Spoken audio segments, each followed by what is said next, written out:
بلکہ آپ نے ہمیں وقت دیا، آپ کا شکریہ۔ اچھا یہ بتائیں کہ کینسر کی علامات کیا کیا ہیں، اسکریننگ کی اہمیت کیا؟ بہت سارے سوالات ہیں جو میں چاہوں گی آپ سے پوچھوں اور ابھی تک پوچھا بھی کچھ نہیں ہے یار، تو بتائیے۔ بالکل عائشہ، جس طرح ہر بیماری کی کچھ علامات ہوتی ہیں، اسی طرح بریسٹ کینسر کی بھی کچھ اسپیسیفک علامات ہوتی ہیں جو کسی بھی خاتون میں ہوں تو اسے فوراً ڈاکٹر سے رجوع کرنا چاہیے۔ ٹھیک ہے۔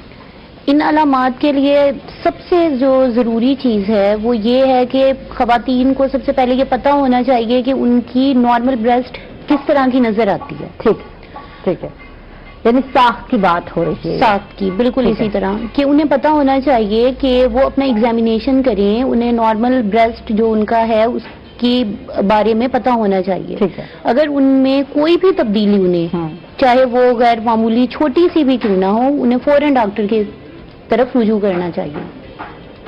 ان علامات میں جو سب سے زیادہ کامن خواتین کہتی ہیں کہ گلٹی بن گئی ہے چھاتی میں، اور جو کینسر والی گلٹی ہوتی ہے اس کا سب سے بڑا پرابلم یہ ہے کہ وہ درد نہیں کرتی۔ ٹھیک ہے۔ وہ آہستہ آہستہ آہستہ بڑھنا شروع ہوتی ہے، تو خواتین کہتی ہیں درد تو ہے نہیں ہے تو ہمیں ڈاکٹر کے پاس جانے کی کیا ضرورت ہے۔ اور جب وہ بہت بڑی ہو جاتی ہے سائز میں، بدنما نظر آنے لگتی ہے یا جلد کو انوالو کرتی ہے، تب وہ کچھ سوچتی ہیں۔ اور گھروں میں پتہ کیا کیا جاتا ہے، میں یہاں کی جب بات کرتی ہوں جنوبی پنجاب کی، تو ٹکور کر لو، ٹکور کر لیں، بالکل ہو جائے تو وہاں چوٹ لگ گئی ہے، بچے کو دودھ پلا رہی تھی، چوٹ لگ گئی ہے اور اس کی وجہ سے شاید گلٹی ہو گئی ہے، تو ٹکور کر لو، یہ کامن سی بات ہے، کامن بات ہے، بالکل ایسے ہی ہے۔ تو اس کو لائٹ نہیں لینا، اگر کوئی چھوٹی سی بھی گلٹی آپ کو اپنی چھاتی میں نظر آتی ہے تو آپ نے فوراً ڈاکٹر کے پاس جانا ہے۔ ٹھیک ہے۔ اس کے علاوہ جو خاص علامات ہیں ان میں آپ کی چھاتی کا اگر سائز تھوڑا سا بھی چھوٹا بڑا آپ کو محسوس ہوتا ہے، ٹھیک ہے، نپل اندر چلی جائے یا اس سے کوئی گندا مواد نکل رہا ہو یا جلد کے ارد گرد چھوٹے چھوٹے دانے بننے لگ جائیں یا چھاتی کی جلد سرخ ہو جائے یا اس میں چھوٹے چھوٹے گڑے بن رہے ہیں اور وہ اس طرح نظر آتی ہے جس طرح سے کوئی لیمن یا مالٹے کی شکل ہے۔ اس کے علاوہ آپ کو اگر بغل میں گلٹیاں محسوس ہو رہی ہیں، گردن کے نچلے حصے میں کوئی بھی گلٹی محسوس ہوتی ہے، تو آپ نے اس کے بارے میں فکر مند ہونا ہے، اس کی طرف توجہ دینی ہے اور فوراً اپنے کسی قریبی ڈاکٹر سے رجوع ضرور کرنا ہے۔ ٹھیک ہے۔ اب اسکریننگ کی اہمیت کے بارے سے بات کرتے ہیں، اسکریننگ کیا ہے، کس طریقے سے کس وے سے اسکریننگ کی جاتی ہے؟ بالکل عائشہ، جو اسکریننگ ہے وہ اس وقت اگر ہم جلد تشخیص کر سکتے ہیں اس میں سب سے زیادہ امپورٹنٹ پارٹ اسکریننگ کا ہے۔ اسکریننگ کا فائدہ یہ ہوتا ہے کہ ایک تو خواتین کو پتہ چل جاتا ہے کوئی بھی غیر معمولی تبدیلی ہو رہی ہے۔ اس کے 3 طریقہ کار ہیں جو سب سے زیادہ امپورٹنٹ ہے، جو ہر خاتون گھر میں آرام سے کر سکتی ہے۔ اس میں سیلف بریسٹ ایگزامینیشن ہے۔ ٹھیک ہے۔ کم از کم مہینے میں 1 دفعہ خواتین کو چاہیے کہ وہ اپنی دونوں چھاتیوں کا معائنہ کریں اور جو علامات میں نے بتائی ہیں ان میں اگر کوئی تبدیلی ہے تو وہ فوراً ڈاکٹر سے رجوع کریں۔ دوسرا جو طریقہ کار ہے اس میں الٹرا ساؤنڈ بریسٹ ہے، اس میں بھی مریض کو کوئی تکلیف نہیں ہوتی۔ اچھا یہاں بات کر لیں کہ ہماری جو فیمیلز ہیں وہ شرماتی ہیں کہ ہم کسی میل ڈاکٹر کے پاس جائیں گے تو ان کے سامنے ہمیں بریسٹ ایکسپوز کرنا پڑے گا، اس وجہ سے وہ جانا ہی پسند نہیں کرتی۔ تو آج کل فیمیل ریڈیولوجسٹ بھی موجود ہیں جو آرام سے آپ کو ایگزامینیشن کر کے بتا سکتی ہیں۔ تیسرا جو امپورٹنٹ پارٹ ہے وہ میموگرام ہے، جو جسے چھاتی کا ایکس رے کہا جاتا ہے۔ خاص ترتیب سے چھاتی کے ایکس رے لیے جاتے ہیں اور اس کا فائدہ یہ ہوتا ہے کہ کم از کم 2 سال پہلے آپ کو چھاتی میں ہونے والی غیر معمولی تبدیلیوں کے بارے میں پتہ لگایا جا سکتا ہے اس کے بارے میں۔ اور ہر خاتون جس کی عمر 35 سال ہے اسے اسکریننگ کے یہ 3 طریقے ضرور اپنانے چاہیے۔ ٹھیک ہے۔ اچھا پہلے ایج کچھ زیادہ نہیں تھی کہ 45 ایئرز ہو جائے تو پھر آپ کو کرانا ہے، اب ایج لمٹ کچھ کم ہوتی جا رہی ہے، اس کا مطلب عائشہ انکریزنگ ایج مطلب ہر فیمیل جو 30 پلس ہے اس میں وہ سیلف بریسٹ ایگزامینیشن اور الٹرا ساؤنڈ کروائے گی۔ ٹھیک ہے۔ اور جو فیمیلز ہماری 40 ایئرز کی ہیں ان میں وہ میموگرام کی طرف آئیں۔ ٹھیک ہے۔ اچھا کن عورتوں میں بریسٹ کینسر کے چانسز زیادہ ہوتے ہیں؟ اچھا اس پہ بہت زیادہ ریسرچ اس وقت ہو رہی ہے، کوئی پن پوائنٹ کاز نہیں ہے، لیکن جو اس وقت سٹڈیز ہوئی ہیں ان میں سے کچھ موڈیفائیبل کازز ہیں اور کچھ نان موڈیفائیبل کازز ہیں۔ ٹھیک ہے۔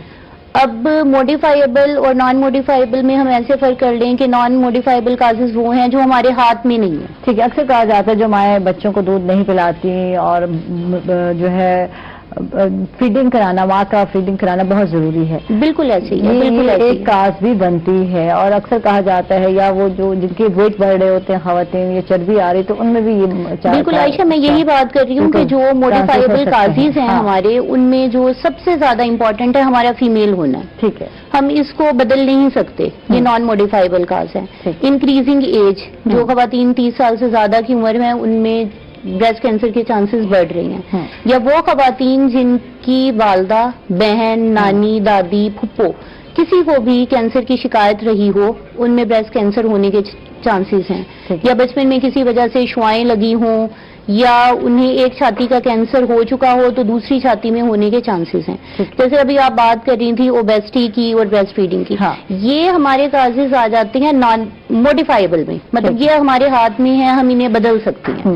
اوبیسٹی لیڈنگ کاز ہے اس وقت کہ اس سے بلڈ پریشر، شوگر کا تو مسئلہ ہوگا ہی ہوگا، لیکن فیمیلز میں بریسٹ کینسر کے چانسز بھی بڑھ جائیں گے. یا وہ خواتین جو بالکل سیڈنٹری لائف سٹائل ہے کہ ہم نے اٹھ کے پانی کا گلاس بھی نہیں پینا، ہم نے تمام کام نوکروں سے کروانی ہے، جنک فوڈ یوز کرنی ہے، ان میں لیڈنگ کاز ہے بریسٹ کینسر. یا وہ خواتین جن کی لیٹ میرجز ہوتی ہیں، لیٹ بچے کی پیدائش ہوتی ہے یا کبھی حاملہ نہ ہوئی ہوں. اور سب سے جیسے بریسٹ فیڈنگ کا آپ نے کہا کہ خواتین کہتی ہیں فیگر ہمارا خراب ہو جائے گا تو ہم بریسٹ فیڈنگ نہیں کرواتے. بالکل. تو یہ نہیں ہے کہ جو خواتین بریسٹ فیڈنگ کروا رہی ہیں وہ بالکل بریسٹ کینسر سے بری ہو گئی ہیں، ایسا کچھ نہیں ہے، لیکن ان میں چانس کم ہو جائیں گے. ٹھیک. اس سے مزید بات کریں. بالکل ٹھیک ہے. ڈاکٹر عالیہ آپ کی طرف آتے ہیں اور آپ سے جانتے ہیں کہ اب بات یہ ہے کہ ہم نے بات کی کہ عورتیں جو ہے کنفیوز ہیں یا جاتی نہیں، کچھ شرم ہے کہ ہم کس کو دکھائیں، دم درد سے گزارا کر لیا، لیکن اب علاج کی طرف آنا ہے. طریقہ علاج کیا ہے، کچھ اس حوالے سے بتائیے. طریقہ علاج میں عائشہ اب بہت زیادہ ایڈوانسمنٹ ہو چکی ہے. ٹھیک ہے. بہت زیادہ اس طرح کی ادویات بھی بن چکی ہیں کہ مریض کے ارلی سٹیج مطلب سٹیج 1-2 میں 80 سے 90% چانس ہوتے ہیں کہ مریض ٹھیک ہو جائے. بالکل ٹھیک ہے. ڈیزیز فری سروائیول اس کا بڑھ جاتا ہے کہ وہ بیماری کے بغیر اپنی زندگی گزار سکتا ہے. ٹھیک ہے. اور جو سٹیج 3-4 ہے اس میں علاج تو پھر بھی کرتی ہیں لیکن اس کی بیماری کے بغیر کی زندگی تھوڑی کم ہو جاتی ہے. اب 5 طریقہ کار ہیں جس سے علاج کیا جاتا ہے. اس میں surgery, chemo therapy, radio therapy, hormonal therapy اور امیونو تھراپی ہے. اور مختلف سٹیجز پہ مختلف طریقے سے ڈاکٹر علاج کرتا ہے. ٹھیک ہے. اچھا ایک غلط کنسیپٹ یہ ہے کہ اگر آلہ لگوایا گیا تو مرض پھیل جائے گا. بالکل. تو یہ کیوں ہے؟ یہ مت ہے، افواہیں ہیں، یہ کیا ہے؟ اس میں کیا حقیقت ہے؟ عجیب.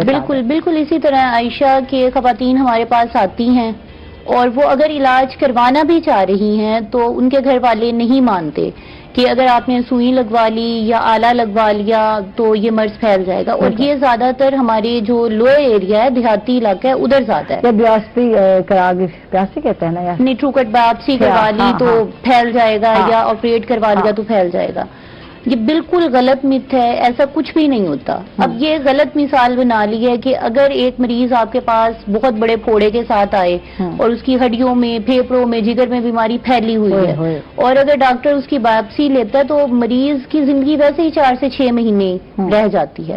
اسی لیے ہم بار بار یہ اویئرنیس پروگرام میں کہتے ہیں کہ جتنا زیادہ آپ ارلی علاج کی طرف آتی ہیں تو آپ کے بچنے کے چانسز اتنے زیادہ بڑھ جاتے ہیں. اور یہ بالکل غلط ہے. ایسا کچھ بھی نہیں ہے کہ آپ نے لوہا لگوایا یا سوئی لگوائی تو مرض پھیل جائے گا. ٹھیک ہے. یہ جو غلط باتیں ہیں ان کو ختم کرنے کی ضرورت ہے. آج کے پروگرام کا مقصد یہی تھا. اور ارلی جو ہے اگر اپنا علاج کروا لیں سٹیج 1 پہ تو وہ بہت اچھا ہے. اور اپنا سیلف ایگزامن کرانا بہت ضروری ہے. ڈاکٹر عالیہ بشیر آپ کا بہت بہت شکریہ. آپ تشریف لائے، بہت اچھا لگا.